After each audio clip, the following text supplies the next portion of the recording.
I miss, I am missing today. I wish them a very warm and heartiest the students over here because I am a teacher educator and also I have trained in many fields regarding innovation in teaching and other fields also. So I would like to basically address the students much. So my topic of interest, as I told is this, and in that too, in the method of teaching, जो जो innovate जो pedagogy है उसमें I have introduced on my own many types of interesting methods तो जिसे आजकल नाम दिया जाता है innovative pedagogy address real problems to promote equitable learning. इसका मतलब है कि हमें अपनी कक्षा में किसी भी तरह से अगर हम जो ट्रेडिशनल वे ऑफ टीचिंग था, पहले जो ट्रेडिशनल वे ऑफ टीचिंग था उसे हम उसमें एक नवाचार ला रहे हैं। इनोवेशन एज यू नो एक नवाचार और pedagogy is the method of teaching. तो हम जो भी नवाचार कर रहे हैं और वो कहीं आपको लिखा ऐसा नहीं है कि आप उसके बारे में ट्रेनिंग लेके या फिर कहीं से क्लास करके कि हाँ ये हमें बताया गया इनोवेटिव है। तो अगर बताया भी जाएगा तो फिर वो इनोवेटिव कहाँ से रहेगा। तो इनोवेशन शुड कम कुछ देखे सीखे उसको अपने तरह से ट्विस्ट एंड टर्न करके और आप जब प्रेजेंट करें as you all are going to you are all would be teacher so and you are the base of this field in the teaching field। आपको एक कच्ची मिट्टी जैसे बच्चे होते हैं वैसे दे दिया जाता है। You have to mold them in the way you like and in the way which we are learning which we are reading that in NEP 2020 we have to produce the students or the children citizen एक अच्छा human being एक अच्छा इंसान के रूप में उनका एक ऑल राउंड डेवलपमेंट होना चाहिए। तो इस फील्ड में हमें काम करना है ना कि ट्रेडिशनल वे में। पहले हम लोगों ने देखा है और आपने भी जो पढ़ा है जब पढ़ाई किया होगा तो एक बिल्कुल वन वे टीचिंग होता था।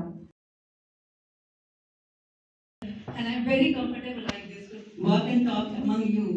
तो जैसा कि मैं कह रही थी कि जो इनोवेटिव पेडागोजी है इसको भूल जाते हैं थोड़ी देर के लिए। आप अपना समय याद करिए आप लोग जब पढ़े हैं या आप नहीं कह सकते हम जो आगे लोग बैठे हैं वो लोग जब पढ़े तो वो कैसा क्लास था। Are you all comfortable sir? May I do like this? Okay, thank you। तो आप लोग हम लोग जब पढ़े तो ये हम लोग ट्रेडिशनल मतलब ट्रेडिशनल वे ऑफ टीचिंग था। टीचर आते थे पढ़ाते थे और वो फिर निकल जाते थे। वो स्टूडेंट्स सुन रहे हैं नहीं सुन रहे, it was a one way teaching था ना। और अभी आप लोग में शायद चेंज हुआ होगा बच्चों में आप लोग कुछ अलग देखे होंगे लेकिन अभी भी बहुत चेंजेस की जरूरत है। तो अब जो है main focus is on that कि स्टूडेंट सेंटर्ड क्लासरूम होता है और इसमें we teach we are yeah, you're also a teacher I will call you teachers you as a teacher so would have to focus आपको focus करना पड़ेगा कि जो हम क्लास में बच्चों को जो एंटरटेन कर रहे हैं वो बच्चे उसको कैच कर रहे हैं कि नहीं। उसके लिए there are numerous और एक्टिविटीज और जितना बहुत तरह की जो कि मैंने कुछ खुद से भी बनाया है और इस पे 2013 में ब्रिटिश काउंसिल एक फिल्म बनाई है। You can watch in the YouTube उनके यूट्यूब चैनल पे उन्होंने डाला था शूट किया था। तो उसमें वेरियस फॉर्मर्स और एक्टिविटीज है। तो कैसे बच्चों को सिंपल जैसे सपोज हैंकी किसी के पास हैंकी है जब तक मैं बोल रही तब तक आप छोटा सा बॉल बनाइए उसका रोल करके या मफलर का। तो हम छोटी छोटी एक्टिविटी जैसे मान लीजिए कि हम क्लास में जाते हैं और हम जब फर्स्ट टाइम जाते हैं तो हम क्या करते हैं इंट्रोडक्शन देते हैं ना। हाँ जी तुम खड़े हो तुम्हारा नाम क्या तो ऐसा होता है। उसके बदले में एक अगर हम बदलाव कर दें उसमें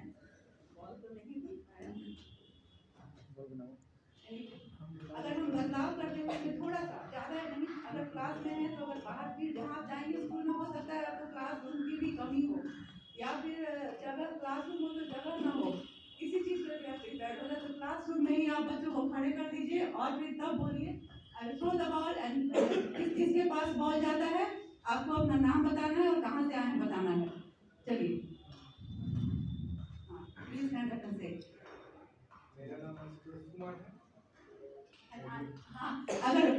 आई am a teacher of English, तो मैं क्या करती हूँ, मैं बोलती हूँ यू हैव टू से इन इंग्लिश। तो बच्चे क्या होते हैं, इससे स्पीकिंग एक्टिविटी, स्पीकिंग स्किल भी बढ़ता है और वो हेजिटेशन से दूर होते हैं। और जब तक एक बच्चा बता रहा है, दूसरा तब तक सोच लेता है कि मुझे क्या बोलना है, मुझे क्या बोलना है। और तब बच्चे क्या करते थे, ये भी मेरा इनोवेशन था कि बच्चे क्या करते थे, बॉल लेते ही नहीं थे, गिरा देते थे। तो मैंने शुरू किया कि अगर आप बॉल गिरा देंगे तो आपको अपने बारे में 5 सेंटेंसेस बोलना है, और अगर पकड़ लेंगे तो सिर्फ 2 बोलना है। तो सारे बच्चे बॉल पकड़ पकड़ के बोल देना चाहते। तो इस तरह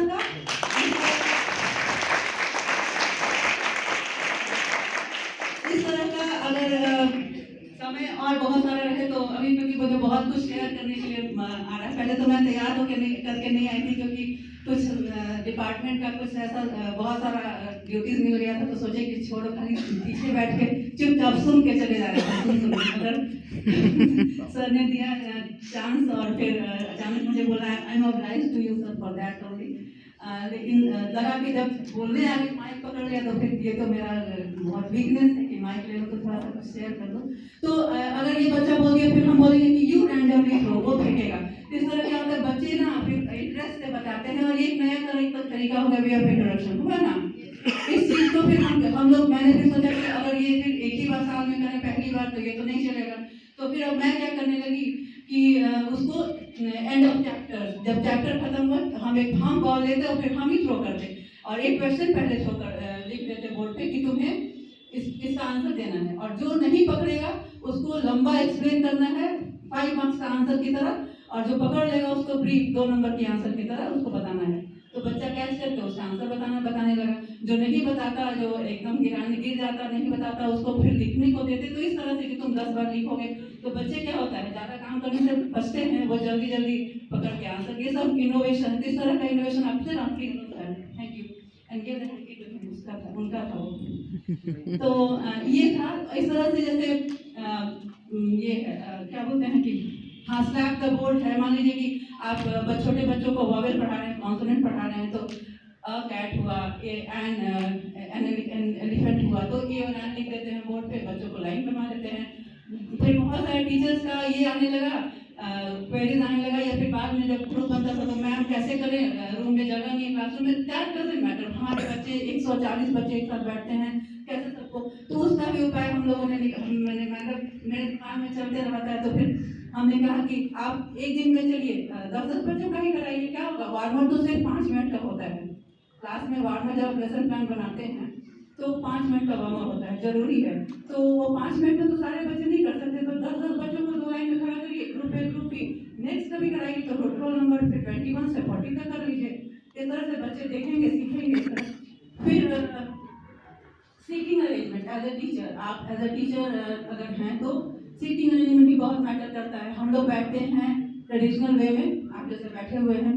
अगर छोटे बच्चे हैं और अगर क्लासरूम में उस तरह का फिक्स बेंचेस और डेस्क नहीं है, तो क्या होता है कि आपको फिर क्लस्टर में बैठा सकते हैं, ग्रुप में बैठा सकते हैं। तो उसमें भी आपको ध्यान देना होता है एज अ टीचर। क्योंकि आप टीचर हैं, आप बच्चों के साथ इंटरेक्ट कर रहे हैं, तो आपको तो पता हो जाता है कि कौन अबव एवरेज है, इंटेलिजेंट बच्चे हैं, कौन एवरेज हैं, कौन बिलो एवरेज है, पता हो जाता है। तो आप इस बात का ध्यान रखें कि जब भी ग्रुप बनाए तो उसमें हर तरह के बच्चे हों। एक स्लो लर्नर जो बोलते हैं हम लोग, वो हो, तो एक उसमें इंटेलिजेंट हो, एक एवरेज हो। इससे क्या होता है, इसका भी फायदा है। इसका फायदा क्या है कि बच्चे they are interested in peer learning. उन्हें दोस्तों से पढ़ने, याद करने में, मतलब समझने में ज़्यादा मज़ा आता है। उन्हें टीचर से पूछने में हेजिटेशन होता है। वो हर चीज़ को देर शाय, जो हेजिटेंट होते हैं, जो शाय होते हैं, वो टीचर से नहीं पूछना चाहते हैं। मन में अगर है भी तो वो पूछेंगे नहीं, उन्हें लगता है कि छोड़ना, नहीं पूछेंगे तो काम चल जाएगा। लेकिन अगर बच्चों से ही उनको ग्रुप डिस्कशन कर दे रहे हैं, कुछ ग्रुप वर्क दे रहे हैं, तो वो अपने फ्रेंड से पूछ के और सीख के ज़्यादा करना पसंद करते हैं। और एक चीज़ होता है कि मान लीजिए कि आप कुछ टास्क दिया, कुछ अगर एक्टिविटी उनको दिए, और अगर उनको समझ नहीं आ रहा है, मतलब जो स्लो लर्नर हैं उनको नहीं पता है आंसर, या फिर एक अगर आप क्लस्टर में नहीं बैठा सकते हैं, अगर ये फिक्स बेंचेस जैसे हैं, तब कैसे बैठाते हैं हम लोग अभी आपको ऐसे सरकारी स्कूल्स में ऐसा नहीं मिलेगा। इस तरह का बेंच आपको मिलेगा कि लो बेंच हाई बेंच, पता है ना। तो मैं अपने क्लास में क्या करती हूँ कि दो बेंचेस को दे फेस ईच अदर। ये भी आपको जो मेरी फिल्म है उसमें देखेगी, अगर ट्राई करिएगा तो ढूंढ लीजिएगा, मिल जाएगा। तो उसमें मैंने बैठाया है आगे, जैसे फर्स्ट बेंच को पीछे मैंने बैक उनका पीछे हो गया बोर्ड की तरफ, और वो जो आगे वाले हैं सॉरी सेकंड बेंच वाले हैं वो फेस कर रहे हैं, तो दोनों आमने सामने हो गए। तो इस तरह से 8 का ग्रुप बन गया। तो कोई भी काम आप दीजिएगा ग्रुप में दीजिएगा, और तब जब उनको आप बोलती हैं उनसे कुछ पूछते कोई सवाल, आप मान लीजिए यू थ्रो अ क्वेश्चन, तो क्या होता है कि जो इंटेलिजेंट हैं वो बबल करते हैं, बहुत उनको बोलने मतलब बहुत बोलना है, उनको आंसर पता है, और ऐसा लगता है कि वो उछल रहे हैं आंसर देने के लिए। मत पूछिए उनसे, इग्नोर करिए उनको, और 2 मिनट 3 मिनट 4 मिनट इग्नोर करिए, फिर आप देखिएगा उसका रिजल्ट क्या होगा। क्यों इग्नोर करने के लिए बोल रहे हैं बताइए? Any guesses? इंटरैक्ट करिए भाई, I like a lively class. बच्चे वो क्वेश्चन को गेस करेंगे। हां, ओके। Anyone else?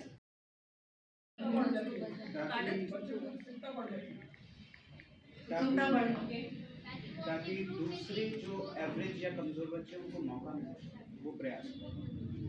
अच्छा, कैसे मतलब? हाँ ठीक है, यू आर ऑल्सो राइट। जब तक मैम वो उत्सुकता के मारे अपने ग्रुप में भी बोल सकते हैं। Very smart, this is what I wanted to listen. शाही बच्चा को आंसर पता चल जाता है और वो बोलना चाहता है, अगर वो शाही बच्चा हाथ उठाए तो एकदम फ्रैक्शन ऑफ सेकंड में आप उसको हैंड्स अप कर उससे बुलवा दीजिए, तब देखिए चेंज, तब देखिए बदलाव।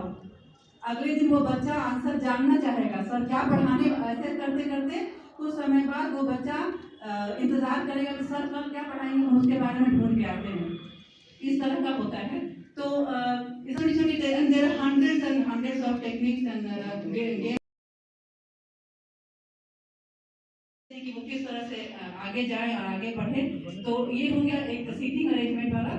और भी उनको अब बहुत सारे, जैसे कि जो आप कंस्ट्रक्टिव वे में उनको कुछ वर्क दीजिए, फिर उनको एक्टिविटी बेस्ड लर्निंग पे फोकस करिए, क्योंकि हम जानते हैं कि basically there are 3 types of learners, audio visual and kinesthetic. होता है ना, कुछ बच्चे सुन के सीख लेते हैं और दूसरे देखकर, और तीसरे करके। तो ये तरीका ऐसे फ्लैश कार्ड वो नहीं है, फ्लैश कार्ड का भी तरीका दिखाने का है कि you have a set of cards, और फिर उनको कुछ भी बताइए, ऐसे लाइए और फ्लैश की तरह, जैसे कैसे फ्लैश चमकता है कैमरा में, एक झलक में दिखाइए। खैर वो अलग टॉपिक है। तो फ्लैश कार्ड दिखाइए, तो आप कोई पिक्चर दिखाइए, या फिर अपने टीवी पे ही दिखा दीजिए, तो दिखा दीजिएगा तो वो समझ जाएंगे कि ये ताजमहल है। थर्ड कैटेगरी है, उसको कोई मतलब नहीं है, आप उसको सुना रहे हैं, उसको दिखा रहे हैं, जब तक आप उसको वहां ले जाके टूर पे ले जाइए या फिर उसका मॉडल छू के देखिए, वो जब तक ऐसा नहीं करेगा उसे कोई मतलब नहीं है कि वो ताजमहल है क्या। और जब आप बोलिएगा या तो मॉडल दिखा रहे हैं या फिर उसको ले जाके वहां पे दिखा रहे हैं और तब उसको एक्सप्लेन कर रहे हैं कि देखो ये संगमरमर का बना है, जब आप बोलिएगा तो वो देख जाएगा कि संगमरमर ऐसे होता है। तो जो भी है, there are 3 types of learners. तो हम लोग बेसिकली फोकस करते हैं किनेस्थेटिक लर्निंग में, क्योंकि वो बच्चे को फिजिकली वो इन्वॉल्व करता है बच्चों को। उनका फिर जो अगर फिजिकली इन्वॉल्व होते हैं, सिर्फ मेंटली इन्वॉल्व होना बहुत मतलब दैट इज नॉट एडिक्वेट। तो फिजिकली इन्वॉल्व होते हैं बच्चे तो वो ग्रैस्प ज़्यादा करते हैं, ज़्यादा देर तक उनको मतलब याद रहता है, वो जहन में उनके इम्बाइब हो जाता है, ब्रेन हो जाता है समझ। तो इसलिए हम ध्यान में रखते हुए हम लोग उसको बोलते हैं, जो कि ऑडियो लर्नर्स जो है करेंगे, जो वीडियो विजुअल लर्नर्स हैं, फिर उसके बाद किनेस्थेटिक लर्नर जो है वो उसको फिर अडेप्ट करेंगे। इस तरह से there are so many things I wanted to discuss. Thank you so much sir. Actually I